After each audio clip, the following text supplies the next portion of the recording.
I call Joe Hayes. Tēnā koe te mana whakawā. I'm pleased to stand to speak on the Arts Centre of Christchurch Trust Bill, second reading. But before I get going, I just want to put some clarification. This government is concerned about the rebuild for Christchurch. $15 billion plus isn't exactly a little drop in the bucket. We are caring about what's happening with the Christchurch rebuild. It is one of our major priority areas. So I just wanted to put that out there in response to what was said by a previous member from the Green Party. I also want to say that I moved to Christchurch East just before the by-election. It would have been about June of last year, and found my whakapapa roots there. I am one of the mukapuna of Tahu Pōtiki, whose older brother is Parorangi, and Parorangi is my direct descendant through my father in Ngāti Porou. So I just wanted to put that there. I want to, as I move into my speech, I want to thank the Honourable Nikki Wagner for bringing this bill to the House. It is a very good bill, and I'm really pleased that it's got cross-party support. Because it is one of the Arts Centre is one of the most significant clusters of heritage buildings in New Zealand, and it is a cultural asset not only just locally but nationally and internationally as well. And I know that the people of Christchurch love their arts centre. Maybe I was too young to go to the Dux Deluxe, I don't know. So I didn't know much about that place. But anyway, from all accounts, I can see that many people did enjoy what the Dux Deluxe offered up. Again, I'm carrying on with thanking Nikki for bringing this bill to the House. I'm also going to thank Scott Simpson as the chair of our Local Government Environment Select Committee. I was one of the members of the Justice and Electoral Select Committee last year, and being a new MP, it was really good to be under his chairmanship. He has actually chairs the meetings very well and collegially. The Local Government Environment Select Committee isn't just the only one who's done that, it's also with Justice and Electoral, and I thank you, Scott, for your wise counsel and for your leadership in that Select Committee. Okay, so as I said, as I move into the Arts Centre, the Arts Centre is a historical building. As I said, it reflects the distinct architectural designs of, as Eugenie Sage said, Benjamin Wolfield Mountford.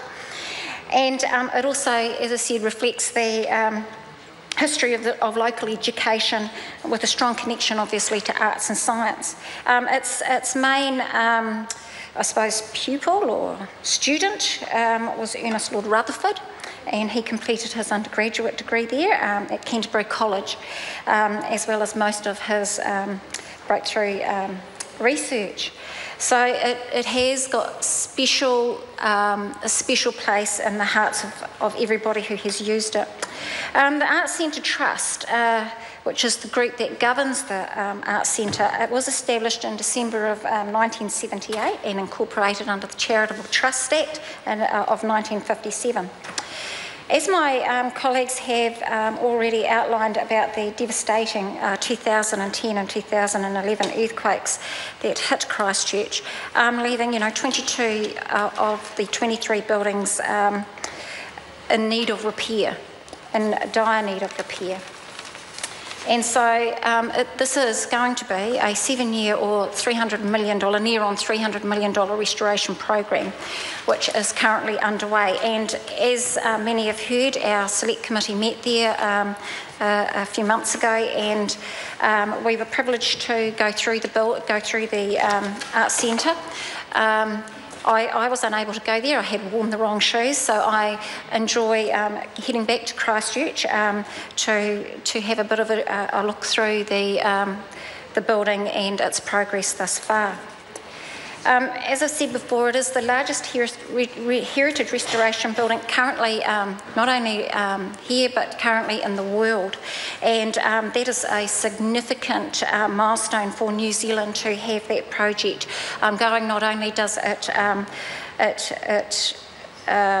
provide back to the people of Christchurch their beloved arts centre, but it also sits within the world records and also Because it is there is opportunity. It is basically a flagstone for international visitors to come and visit this wonderful centre once it is completed.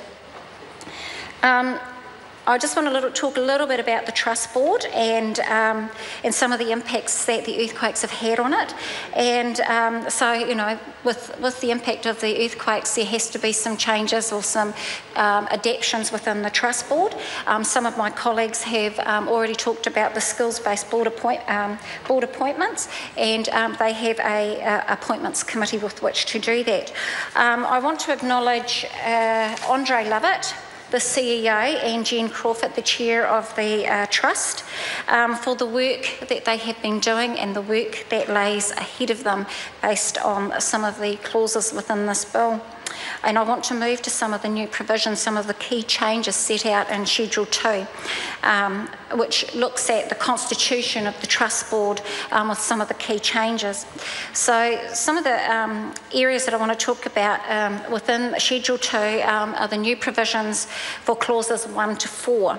And these deal with Trust Board membership, and looks at the number for the quorum, which is 7 to 9 members that can be appointed to the board, sorry, not the quorum, but the board appointments. As I mentioned earlier, there is an appointments committee that has been set up, and as some of my colleagues have also discussed about vacancies on the board, that may arise from time to time.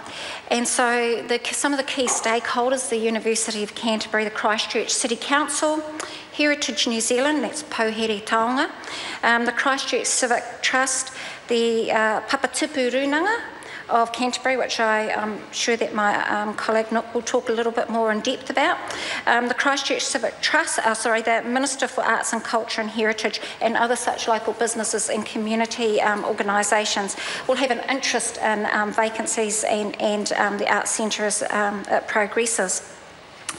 It also, within this area of Clause 1 to 4, it also talks about how vacancies will be made available, and that's through the CEO publicly advertising the vacancies in the local newspapers and various other areas.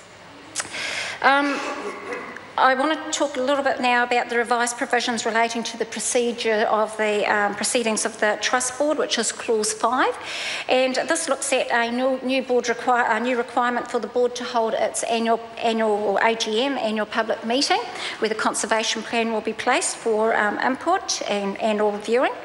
And also talks about the quorum, what the quorum will be, as well as and voting as amended.